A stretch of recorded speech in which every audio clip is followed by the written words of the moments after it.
I wanted to jump on and share one of my big ahas the last day or two that I've been working through in the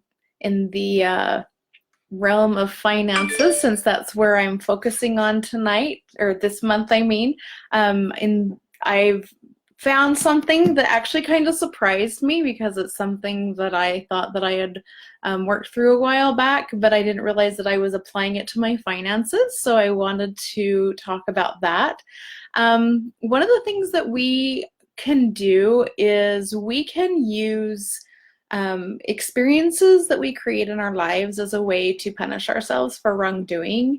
And for me, I know that that's something I've really struggled with is just growing up in the education system that we've got. We are very much taught very black and white, right and wrong, and that you have to get it right or you get a punishment, like you get a bad grade, or it's like you're taking a test, and it really can work on your self-esteem and some things like that. And so we get into our heads from a very, very young age that if we do something wrong, we should be punished for it instead of learning from it and using that to improve ourselves.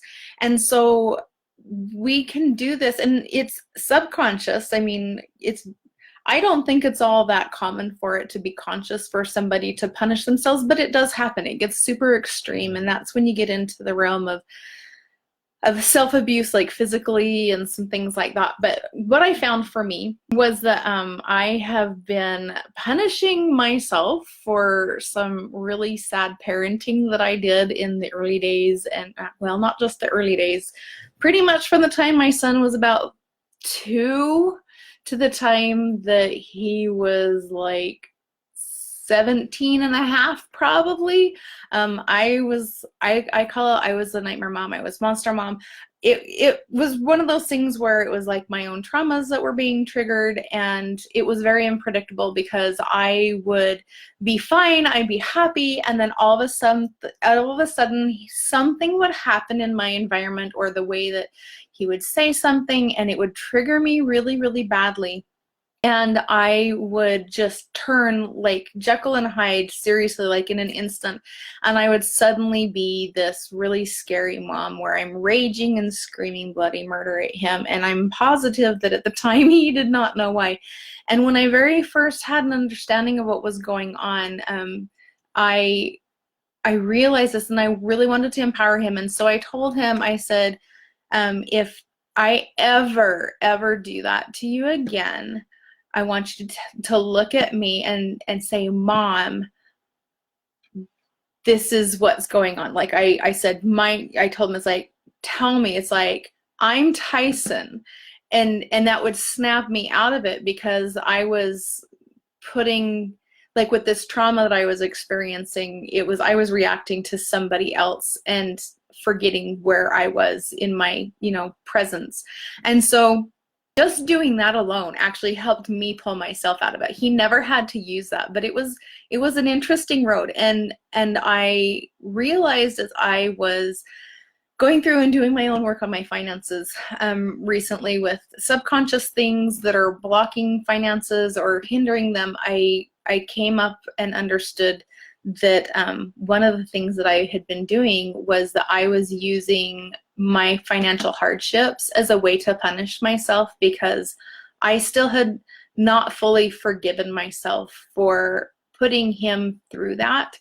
And that there's other areas in life too, whether it's like, oh, I feel like I'm a bad daughter because I live far away from my parents, or I feel like this, and how much I have taken and internalized that into my finances. I've internalized that into my weight. Honestly, I've internalized that to lots of things where I'm using these different areas of struggle as a means of punishment. And I thought, well, I'm really glad that I found that, because I am very, very much ready to let that go.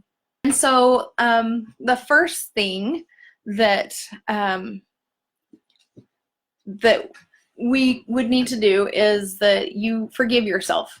And so that's what I worked through yesterday and this morning, was forgiving myself and just repeating that in my mind and and looking at myself as though I was like a little child with very loving, understanding parent that understood why I was doing that and couldn't hold that against me for anything and just loved me through it and held a space of love. And so I actually just rubbed on my thymus and through my heart chakra area right here.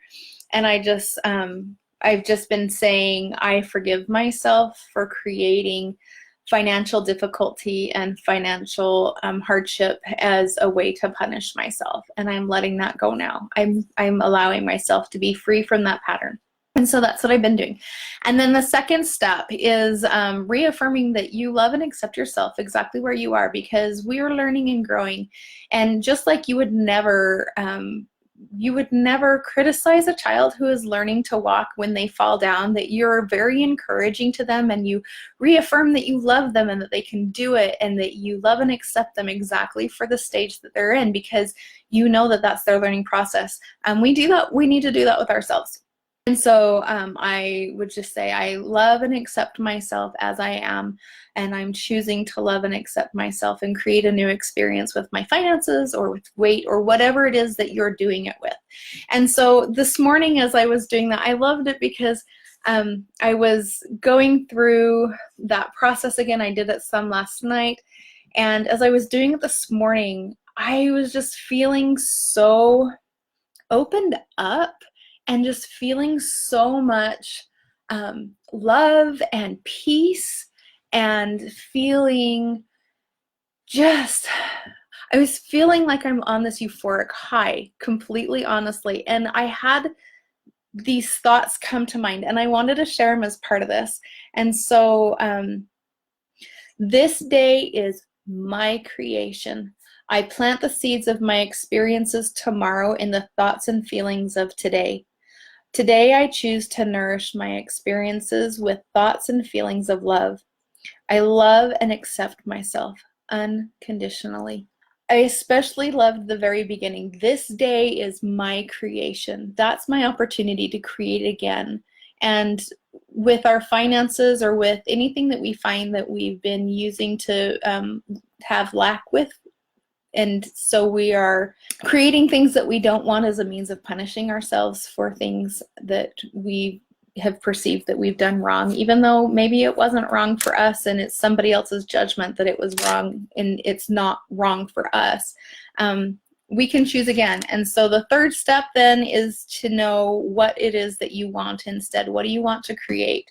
And get some of those details down so that you can start knowing that you want to create something new, and you can bring that into, I'm choosing to create this today, and I'm allowing that to come into my life in the right time, in the right space. And so I just wanted to share that with you guys, and if there's any questions, you're welcome to ask them. I am going to just repeat that first part of my affirmation today, just because it's so important. And I really actually was thinking about doing a little bit of a more of a webinar on it, on how our thoughts and our feelings are the seeds that we are planting in creating our experiences in our life. But this day is my creation. I plant the seeds of my experiences tomorrow in my thoughts and feelings of today. So you guys go and have a fantastic rest of your day, and think about how you can improve your life. And maybe you can see, you know, after you've watched this, that you are creating certain experiences in your life as a means of, you know, self-inflicted punishment, and that you can forgive yourself for that and let it go and create something new.